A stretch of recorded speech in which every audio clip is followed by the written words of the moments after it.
안녕하세요. 오늘의 데일리 뉴스레터에 오신 것을 환영합니다. 1. 폴란드의 약속을 몰래 깨는 것. 2. 진실이 드러난다. 3. 한국의 특수무기 기술. 한번 진실을 알아봅시다. 폴란드는 독일과의 약속을 어기고 한국 무기를 계속해서 구입하고 있다. 이는 심각한 외교적 결례이며 지금 당장 한국산 무기 구입을 중단하고 독일과의 약속을 지켜야 할 것이다. 지난 여름 폴란드가 한국과 21조 규모의 무기 계약을 체결하자 독일 정부가 보여준 반응입니다. 독일 축구대표팀의 경우 지금까지 전차 군단이라고 불려왔습니다. 그만큼 독일은 세계 최고의 전차를 가진 나라로 유명했죠. 때문에 독일과 인접한 폴란드나 체코뿐만 아니라 세계 여러 나라들은 독일의 전차를 계속해서 수입해왔습니다. 갑작스럽게 발생한 전쟁으로 인해 각 나라의 무기가 부족해지자 독일 역시 여러 나라와 무기 수출 계약을 하기 시작했고 폴란드 역시 마찬가지였습니다. 하지만 폴란드는 독일과의 약속과는 달리 한국에서 무기를 대거 구입했고 결국 독일 정부는 폴란드가 독일과의 약속을 어겼다며 분노한 것이죠. 지금까지만 보면 당연히 폴란드가 심각한 약속 위반을 한 것처럼 보입니다. 하지만 실상을 보게 되면 진짜 잘못을 저지른 건 한국 무기를 구입한 폴란드가 아니라 독일이라는 걸 알 수 있었죠. 독일 정부의 이 같은 압박에도 폴란드는 오히려 당당한 태도를 보였습니다. 이와 관련해 최근 폴란드 국방장관은 독일이 약속과는 달리 레오파드 전차를 20대만 제공했다. 그마저도 수리하는 데에만 1년이 넘게 걸릴 정도로 사용하기 힘든 상태였다. 사실은 독일이 폴란드와의 약속을 어기고 있었고 결국 한시가 급한 폴란드는 한국을 택할 수밖에 없었던 것입니다. 그리고 상황이 불리해지자 독일 역시 이를 인정하기 시작했습니다. 독일 국방부 관계자는 현지 매체와의 인터뷰를 통해 폴란드뿐만 아니라 체코, 슬로베니아, 슬로바키아 등과 약속한 대체 전차 수송 계획도 3개월이 지났지만 아직 합의조차 이루어지지 않았다. 독일 정부는 그리스에게도 독일제 앱을 주겠다고 약속했지만 이 역시 지키지 못했다. 그러자 폴란드, 체코, 루마니아 등 무기가 시급한 나라들은 독일과는 달리 약속도 잘 지키고 무기 배송도 빠른 한국을 찾을 수밖에 없었던 것이죠. 그리고 실제로 전차군단 독일의 방산업이 이처럼 위기를 맞이하기 시작하자 한국이 제대로 된 반사이익을 얻기 시작했습니다. 독일 정부 역시 이제는 한국 무기를 산다고 아무 말도 하지 못했죠. 그럼 도대체 한국과는 비교할 수도 없는 무기 강국이었던 독일이 이제는 한국에게 완전히 그 자리를 내어주게 된 이유는 무엇일까요? 결과적으로 한국 방산업의 성장과 독일 방산업의 쇠퇴가 동시에 겹치면서 지금과 같은 상황이 생겨나고 있다고 전문가들은 분석하고 있습니다. 사실 독일은 최근 벌어진 여러 나라와의 무기 계약권을 이행하지 못했기 때문에 세계적인 비난을 받는 게 아닙니다. 이미 오래전부터 독일의 방위산업이 근본적으로 무너지고 있다는 평을 받고 있는 게 진짜 문제라고 할 수 있죠. 도널드 트럼프 전 미국 대통령이 앙겔라 메르켈 당시 독일 총리를 향해 방위비 좀 내라. 실제로 독일은 통일 이후 방산업에 대한 투자를 대폭 줄였습니다. 1990년대 무려 65%의 방위비를 절감했는데요. 현재는 국방비를 GDP의 1%를 겨우 넘는 수준으로 지출하는데 그치고 있습니다. 과거 정봉국가였다는 원죄의식과 더불어 통일 후 안일하게 방위산업을 꾸리며 경제력 강화에만 힘쓴 결과라고 할 수 있죠. 그로 인해 각종 군사 장비들은 사용되기는커녕 그냥 창고에 방치되거나 폐기 또는 처분되는 일이 다반사였는데요.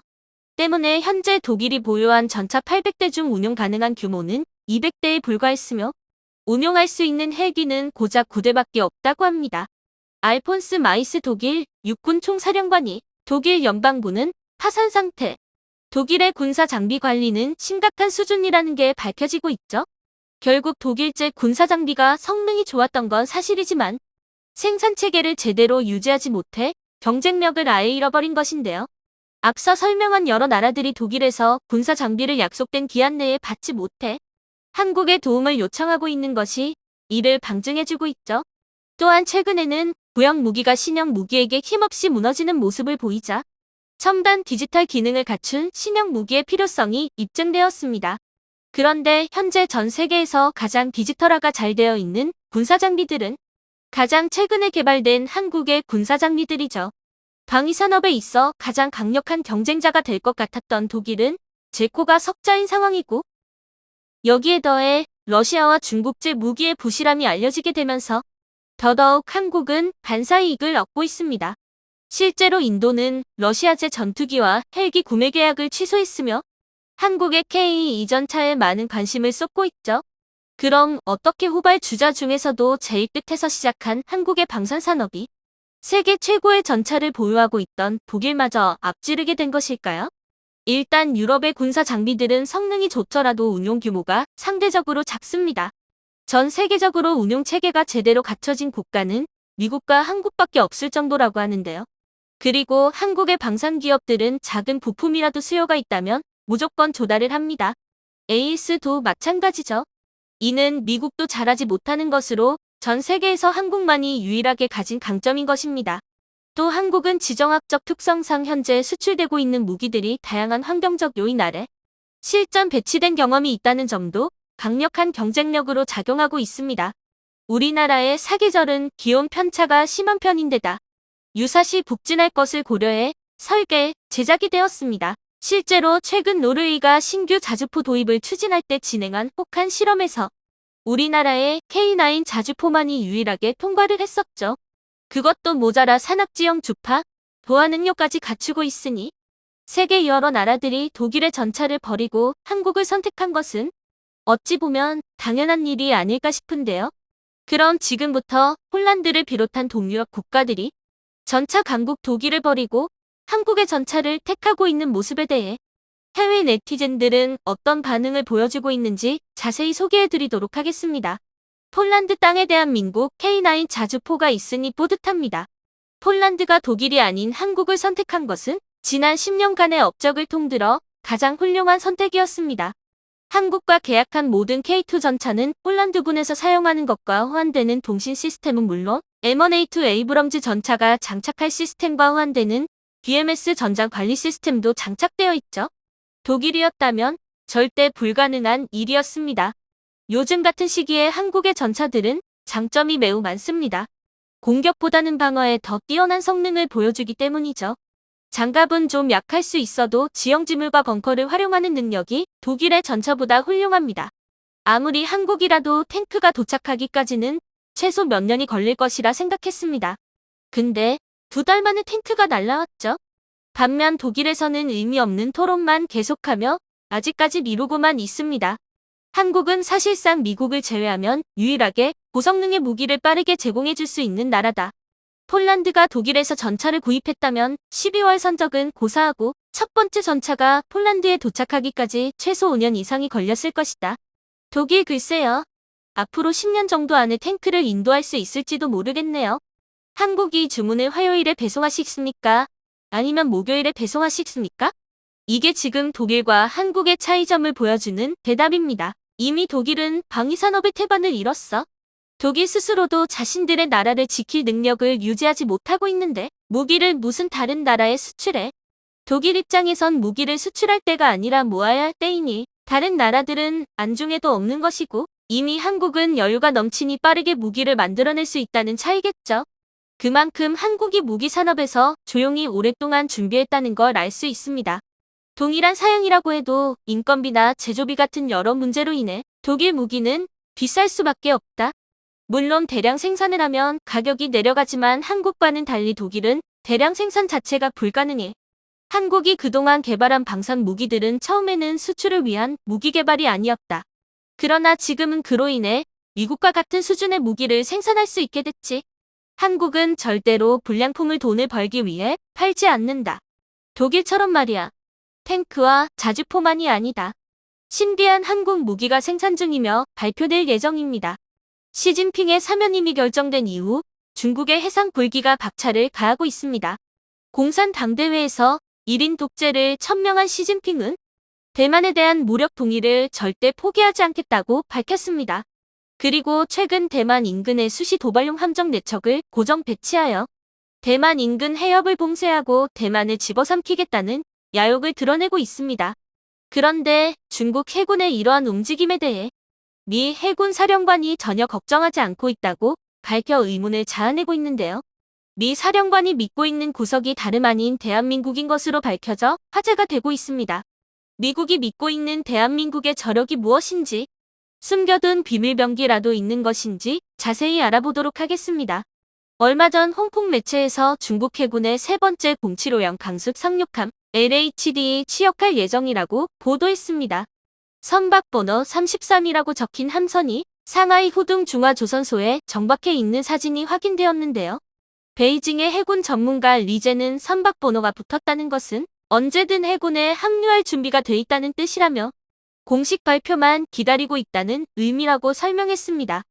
헬리콥터 항공모함으로 불리는 강습 상륙함 LHD는 사실상 소형 항공모함으로 평가받으며 공격용 헬기 30여 대와 수륙 경유용 탱크, 장갑차 등을 탑재하여 대만 상륙에 있어 최대 전력으로 평가받고 있습니다. 또한 중국군의 무인기용 항모 역할을 수행할 수 있는데요. 최근 중국이 대만으로 무인기를 지속적으로 날려보낸 것은 강습 상륙함용 무인기 운용을 위한 데이터를 확보하기 위한 것으로 보이고 있습니다. 대만 군사 전문가 루리 씨는 중국은 대만의 반응을 시험하고자 WZ-7, CH-4 등 정찰과 공격용 무인기를 대만 해협 너머로 보냈다며 이는 대만 레이더 체계가 중국군 무인기를 탐지하는데 얼마나 걸리는지를 알아보기 위한 것이라고 말했습니다. 대만을 집어삼키기 위해 중국 해군의 전력이 무서운 속도로 증강되고 있습니다.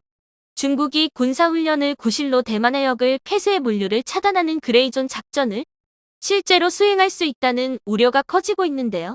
그런데 이러한 우려에 미국 태평양함대 사령관 세뮤얼 파파로 해군 대장은 중국군이 대만을 봉쇄해도 충분히 돌파할 수 있다고 답변했습니다. 미 태평양 함대의 전력이 막강한 것은 익히 알려진 사실이지만 중국 역시 세계 항모전단을 보유하고 있고 붕어빵 굽듯이 군함을 뽑아내고 있어 실제로 맞붙게 될 경우 결코 쉬운 상대는 아닐 것으로 예측되고 있었는데요. 자신감의 근원이 무엇인지 묻는 질문에 파파로 사령관은 미국의 동맹국 한국을 언급하고 나섰습니다. 파파로 사령관은 한국을 비롯한 동맹국의 전력이 나선다면 얼마든지 중국의 대만 해협 봉쇄를 깨버릴 능력이 있다고 말했습니다. 특히 한국이 보유한 미사일 화력이면 충분히 중국의 봉쇄를 깨트리고도 남는다고 높게 평가했습니다. 미국 태평양함대 사령관의 자신감의 근원이 한국의 미사일 전력이라는 것이 조금은 얼떨떨한데요. 실제로 한미 미사일 사거리 지침이 해지된 이후 우리나라의 미사일 전력은 무서운 속도로 강화되고 있습니다. 어디에 숨겨두었는지 날마다 새로운 탄도미사일들이 공개되고 있고 이제는 미국조차 개발에 힘쓰고 있는 초음속, 극초음속 미사일까지 개발에 나선 것으로 드러났습니다. 지난해 국방과학연구소는 초음속 순항미사일의 개발에 성공했다는 시시를 공개했습니다. 기존 해성 미사일을 대체할 신형 대한미사일로 올해 초전력화가 이루어졌는데요. 이를 기반으로 중국 항모전단을 겨냥한 대한미사일의 개발이 진행 중이라고 합니다. 최근 국방과학연구소가 덕키드 램제트 엔진을 장착한 공중 발사형 초음속 순항미사일의 개발에 본격적으로 착수했다는 소식이 들려왔습니다. 얼마 전 국방과학연구소에서 공고가 올라왔는데요. 사업명 다목적 공중 발사 초음속 순항미사일 핵심 기술 대지 또는 대함 임무 수행이 가능한 덕키드 램제트 엔진을 기반으로 하는 공중 발사 초음속 다목적 순항미사일의 설계 기술과 핵심 구성품을 본격적으로 개발하는 과제입니다. 공대치, 공대함 두 가지 모두 가능하며 시제품은 FA-50 항공기와 국내 최초로 체계 동합되어 공중 발사 시험을 통해 검증받을 예정이라고 합니다. 개발 기한은 2022년에서 25년으로 비행 시험은 2025년부터 진행될 계획입니다. 덕키드 램제트 엔진은 고체 연료 램제트의 일종으로 연료 공급 계통 단순화를 통해 구조가 간단하고 고기동 급가속 환경에서도 안정적인 출력 유지가 가능하다는 장점이 있습니다. 또한 단시간에 연소되는 고체 로켓과 달리 제어 밸브를 통해 연료 공급량을 조절함으로써 추력 조절이 가능하기 때문에 비행 최적화를 통한 사거리 연장과 높은 종말 비행 속도 유지가 가능합니다. KF-21에 탑재된 중거리 공대 공미사일 미티어에 이 덕키드 램제트 엔진이 탑재되어 있는데요. 최대 속력 마하사의 기존 공대 공미사일과 달리 종말 비행 단계에서도 상당한 추진 에너지를 가지고 회피 볼륨 구역도 기존 미사일의 3배에 달해 미국의 암람을 뛰어넘는 현존 최강의 공대공 미사일로 인정받고 있습니다.